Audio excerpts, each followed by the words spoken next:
Mirëmbrëma miq të televizionit Shpresa, do të jemi bashkë në këtë transmetim live. Sot në studio kam të ftuar zotin Anton Boçi, specialist i bujqësisë. Përshëndetje. Përshëndetje. Ju si një specialist i bujqësisë, ç'mund të na thoni për gjendjen aktuale të produkteve bujqësore blegtorare që kemi konsumuar përgjatë këtyre 32 viteve?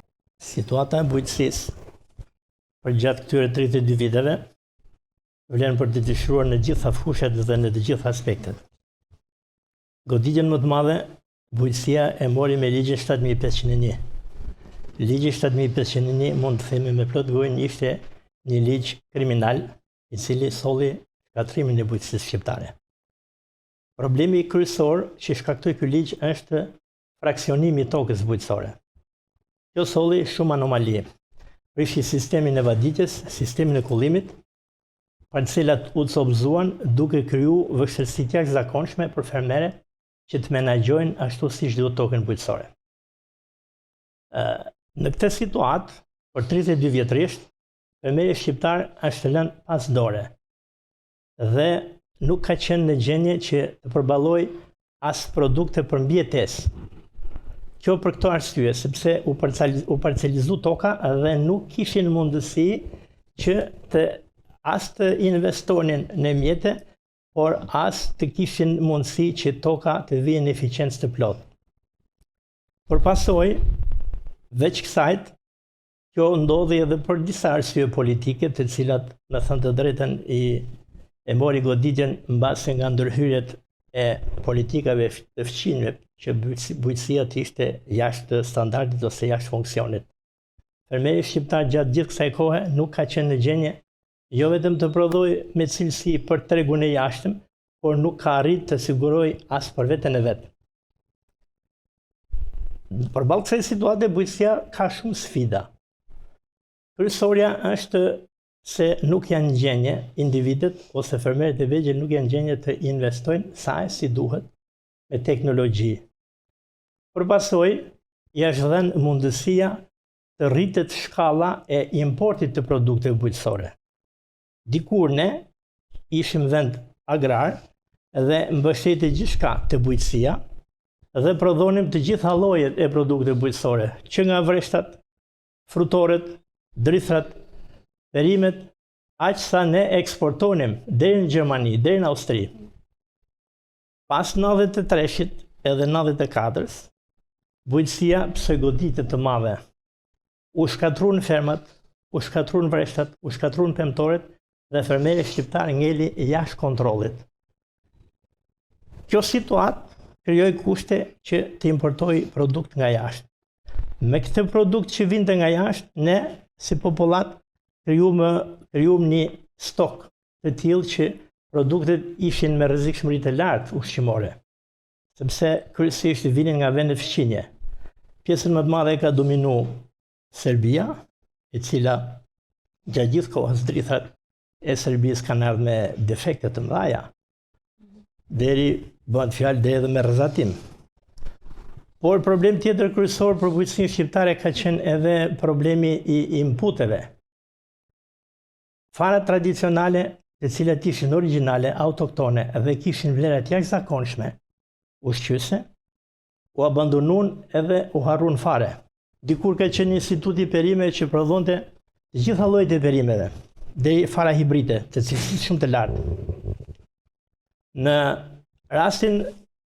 rastin konkret, pas përmbysjes së sistemit monist, fermeri ngeli pas dore, siç e thamë më lart, edhe produktet vinin të gjitha nga jashtë, bashkë me produktet ushqimore, edhe ato pak sipërfaqe që trajtoheshin ose kultivoshin, merrnin inpute nga jashtë, të cilat kanë ardhur me probleme ose më mirë më thënë kanë ardhur jashtë standardit. Dhe cilësia e prodhimit ka qenë jashtë mase e ulët. Kjo vjen të re edhe në shfaqjen e shumë sëmundjeve.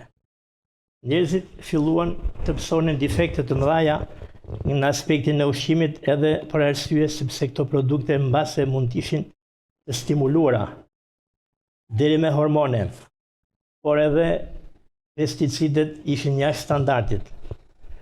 Një arsye tjetër që bujqësia ka ngel pas dore për gjatë këtyre 32 viteve ka qenë fakti që nuk ka kontroll teknik. Specialistët e bujqësisë ndruan profesion edhe sot është numër shumë i vogël specialistësh që punon në terren. Kështu që fermeri ngeli në mëshirë të fatit. Dhe të gjitha produktet bëhen në mënyrë artizanale edhe pa asnjë lloj kontrolli cilësor. Kjo tregon që ne jemi në këtë situatë që duhet patjetër të merren masa. Qeveritë e gjithë këtyre viteve kanë bërë premtime pafund. Realisht asnjë punë serioze në bujqësi nuk është bërë.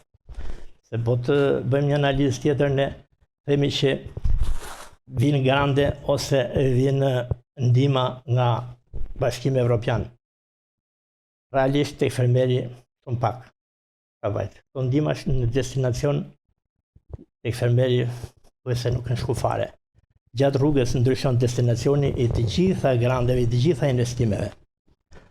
Problem tjetër themelor për bujqësinë është ndotja e mjedisit, ndotja e tokës, ndotja e ujit. Të gjitha këto reflektojnë në produktet që ne ham. Dhe duhet patjetër që të ndryshoj strategjia, të ndryshoj qasja se si shihet problemi i bujqësisë. Probleme ka sa të duash. Po të fillojmë të rendisim, duhet kohë gjatë, sepse në çdo pikpamje ka defekte në bujqësi. Ujiti që ne jemi vendi i dytë në Evropë për sasinë e ujit, bujqësia nuk ka ujë. Sistemi vaditës u shkatërrua totalisht. Pa llogarit aspektin tjetër që fermeri nuk ka infrastrukturë për të shkuar në parcel. Të gjitha këto janë probleme që bujqësinë e kanë goditur dhe vazhdojnë ta godasin. Ne kemi fatkeqësi të madhe sepse ne kemi fqinjet që investojnë në forma dhe mënyra të ndryshme që bujqësia të sabotohet. Kjo është reflektuar shumë qartë gjatë këtyre 32 viteve. Po të llogarisësh, vendi jonë ka resurse të jashtëzakonshme për prodhimin bujqësor dhe blegtoral.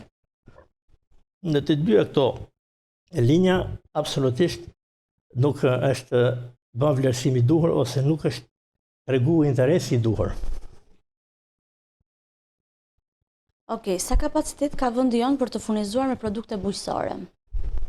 Vendi jonë ka një territor jashtëzakonisht të favorshëm që mund të prodhojë gjithçka. Klima jonë është shumë e begatë. Kemi ujë, kemi diell. Dhe gjithë territori jonë ka resurse për të prodhuar sasi produktesh bujqësore blegtorale për një popullat jashtëzakonisht të lartë, saqë shpeshherë njerëzit habiten, por shifrat janë shumë optimiste. Ne mund të prodhojmë deri edhe për 20 milion banor. Studim ose këtë shifër e kanë reklamuar edhe italianët që para 70-80 vjetëve.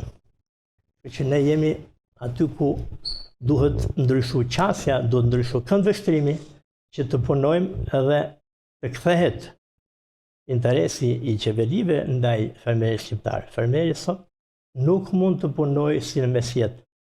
Ndërkohë që bujqësia e fqinjve ka jetë shumë përpara, mjetët tona që punojnë në bujqësi janë të para 40-50 vjetët, ose më mirë më thënë, janë jashtë funksionit. Fermeri jonë me ato ropatet, me ato mundohet të punojë.